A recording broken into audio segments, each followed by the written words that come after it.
Chapter number 7 प्रत्यावर्ती धारा का इंपॉर्टेंट टॉपिक अपने पास में ट्रांसफार्मर। क्या है? ट्रांसफार्मर। ठीक है, तो ट्रांसफार्मर युक्ति किसे कहते हैं कि सर ऐसी युक्ति जो प्रत्यावर्ती वोल्टता को कम या ज्यादा कर दे, यानी उस युक्ति को अपन ट्रांसफार्मर कहेंगे जो प्रत्यावर्ती वोल्टता को क्या कर दे, कम या ज्यादा करती है। क्या कहलाएगी? ट्रांसफार्मर कहलाती है। ठीक है, ये ट्रांसफार्मर किस सिद्धांत पे कार्य करता है? ये सर ट्रांसफार्मर अनोन्य परिणय के सिद्धांत पे क्या करती है? कार्य करती है। बात करते हैं अपन इस ट्रांसफार्मर की रचना की। इसकी बात कर लेते हैं रचना की कि किस प्रकार से ट्रांसफार्मर का क्या किया जाता है, निर्माण किया जाता है। इस ट्रांसफार्मर में क्या होता है, एक आयताकार नरम लोहे की पटली थी क्रोड वाली पट्टिकाएं होती है। इसके अंदर क्या होती है? आयताकार नरम लोहे की पटलित क्रोड वाली क्या होती है? पट्टिकाएं होती है। और इन पट्टिकाओं के मध्य में क्या भरा जाता है? कुचालक पदार्थ भरकर एक दूसरे के ऊपर क्या किया जाता है? रखा जाता है। और इसकी दो भुजाओं पे विद्युत रुद्र, यहाँ पे देखो ये लपेटे हुए है ना, ये क्या है? विद्युत रुद्र तांबे के तारों को लपेट के क्या बनाई जाती है? कुंडलियां बनाई जाती है, जिनके अंदर एक इस कुंडली का नाम तो क्या हो जाएगा? प्राथमिक कुंडली, और इस कुंडली का नाम क्या हो जाएगा? द्वितीय कुंडली। और इन पट्टिकाओं के बीच में क्या कौन सा पदार्थ भरा जाता है? कुचालक पदार्थ भरा जाता है। नेक्स्ट अपन बात करते हैं कि प्राथमिक कुंडली के सिरों पर निवेशी वोल्टता लगाई जाती है, यानी प्राथमिक कुंडली के सिरों पर क्या लगाई जाती है?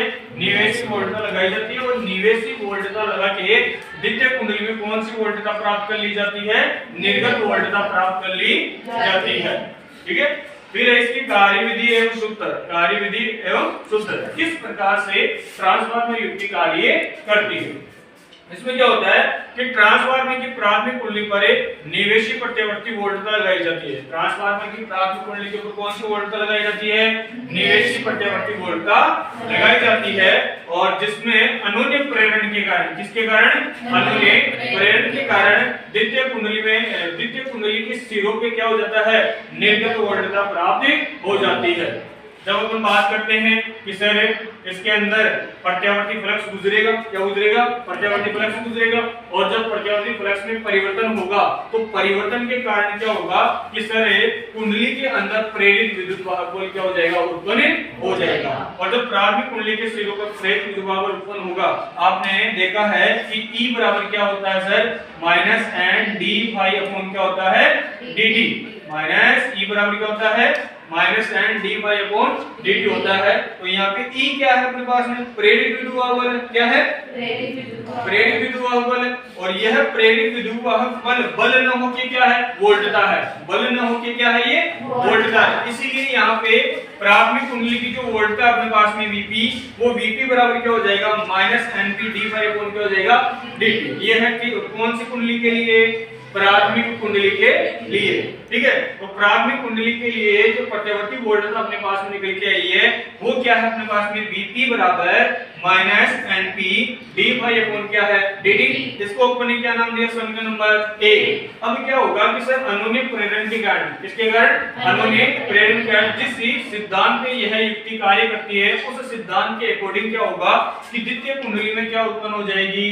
द्वितीय कुंडली में क्या उत्पन्न होगा? प्रेरित विद्युत वाहक बल उत्पन्न होगा, अर्थात प्रत्यावर्ती वोल्टता। कौन सी वोल्टता? निर्गत वोल्टता। कौन सी वोल्टता? निर्गत वोल्टता क्या हो जाएगी सर? प्राप्त होगी। तो उस कंडीशन के अंदर S क्यों आ रहा है पता है आपको? यहाँ पे P क्यों आया? प्राइमरी सर्किट है, और S कौन सा सर्किट है? सेकेंडरी सर्किट है। ठीक है, तो द्वितीय कुंडली में उत्पन्न प्रेरित विद्युत वाहक बल क्या होगा? Vs बराबर क्या है? Minus Ns d by upon dt। Equation number 2। अब अपन क्या करेंगे? समीकरण 1 में समीकरण 2 पर क्या लगा देंगे? भाग। समीकरण 1 में समीकरण 2 से क्या देने पर भाग देंगे। तो उस स्थिति में ध्यान देना कि LHS का भाग किसमें लगेगा? LHS में, और RHS का भाग RHS में। तो ये हो जाएगा अपने पास में Vp अपॉन क्या हो जाएगा? Vs। Vp अपॉन क्या हो जाएगा?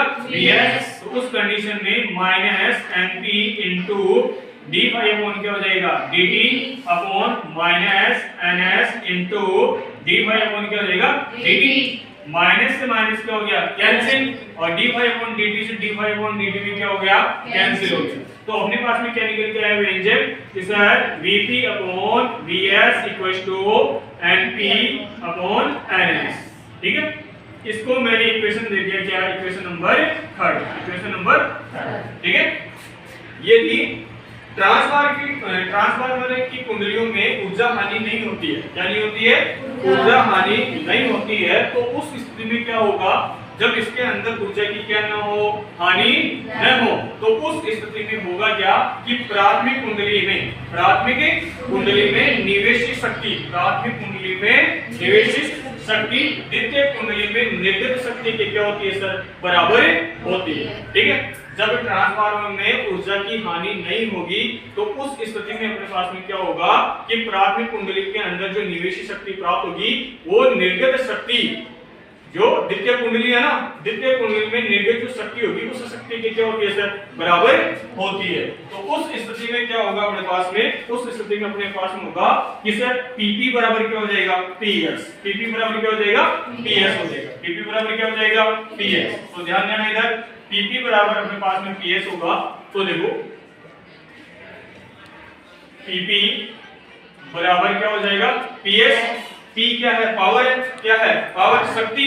तो यहाँ पे क्या होगा? Vp into Ip, Vp into Ip equal to क्या होगा? Vs इंटू क्या हो जाएगा? Is, Vs इंटू क्या हो जाएगा? Is। तो यहाँ पे ध्यान देना, ये हो जाएगा सर Vp अपॉन क्या हो जाएगा? Vs इक्वल टू क्या होगा? Is अपॉन क्या हो जाएगा? Ip। इसको मैंने इक्वेशन दे दिया गया, इक्वेशन नंबर 4। Equation number 4। बात कर लेते हैं इक्वेशन थर्ड व फोर्थ से। जब अपन इनकी क्या करवाएंगे सर? तुलना करवाएंगे। तो ध्यान देना, यहाँ पे क्या है अपने पास में? Vp upon Vs equal to Np upon क्या हो जाएगा? Ns। और यहाँ पे क्या अपने पास में क्या आया? Vp upon Vs equal to क्या होगा? Is अपॉन क्या हो जाएगा? Ip। तो उस कंडीशन में ध्यान देना, Vp upon Vs equal to Np upon Ns equal to क्या होगा? Is अपॉन क्या हो जाएगा? Ip। Is अपॉन क्या हो जाएगा? Ip। क्लियर है? तो ये थे अपने पास में ट्रांसफार्मर। ठीक है, अब मैं आपको बता दूं, जो ट्रांसफार्मर है, ट्रांसफार्मर दो प्रकार का होता है। कितने प्रकार का होता है ट्रांसफार्मर? दो प्रकार का होता है। एक तो ट्रांसफार्मर होता है उच्चाई ट्रांसफार्मर। क्या होता है? उच्चाई ट्रांसफार्मर। और एक होता है अपचाई ट्रांसफार्मर। क्या होता है? अपचाई ट्रांसफार्मर। तो ट्रांसफार्मर कितने प्रकार के होते हैं सर? दो प्रकार के होते हैं। एक तो कौन सा? उच्चाई ट्रांसफार्मर। एक तो कौन सा होता है? उच्चाई ट्रांसफार्मर। और एक कौन सा होता है? अपचाई ट्रांसफार्मर। कौन सा होता है? अपचाई ट्रांसफार्मर। तो टाइप्स ऑफ ट्रांसफार्मर देखेंगे कि ट्रांसफार्मर के प्रकार। तो ट्रांसफार्मर के जो प्रकार होते हैं बेटा, तो ट्रांसफार्मर के कितने प्रकार होते हैं सर? दो प्रकार होते हैं। कितने प्रकार होते हैं? दो। एक तो कौन सा होता है सर? उच्चाई ट्रांसफार्मर। कौन सा ट्रांसफार्मर? उच्चाई ट्रांसफार्मर। कौन सा ट्रांसफार्मर? उच्चाई ट्रांसफार्मर। और एक होता है अपने पास में अपचाई ट्रांसफार्मर। कौन सा होता है? अपचाई ट्रांसफार्मर। कौन सा ट्रांसफार्मर होता है? अपचाई ट्रांसफार्मर होता है। ठीक है, उच्चाई ट्रांसफार्मर में क्या होता है कि सर ऐसा ट्रांसफार्मर है जो कम प्रत्यावर्ती वोल्टता को उच्च प्रत्यावर्ती वोल्टता में क्या कर दे? परिवर्तित कर दे। उच्चाई ट्रांसफार्मर कहलाता है। और अपचाई जो ट्रांसफार्मर होता है, ये अपचाई ट्रांसफार्मर कौन सा ट्रांसफार्मर होगा? जो उच्च वोल्टता को निम्न वोल्टता में क्या कर दे सर? परिवर्तित कर दे। उस ट्रांसफार्मर को अपन कौन सा ट्रांसफार्मर कहेंगे? अपचाई ट्रांसफार्मर। आपको ध्यान रखना है कि सर जो उच्चाई ट्रांसफार्मर है ये क्या करता है? निम्न वोल्टता को, कौन सी वोल्टता को? निम्न वोल्टता को किसमें कन्वर्ट करेगा? ये उच्च वोल्टता में। तो इसके लिए क्या होगा? Vp लेस देन क्या होगा? Vs। Vp लेस देन क्या होगा? Vs। यानी उच्चाई ट्रांसफार्मर के लिए प्राथमिक कुंडली की जो वोल्टता होगी, जिसको अपन क्या बोलते हैं?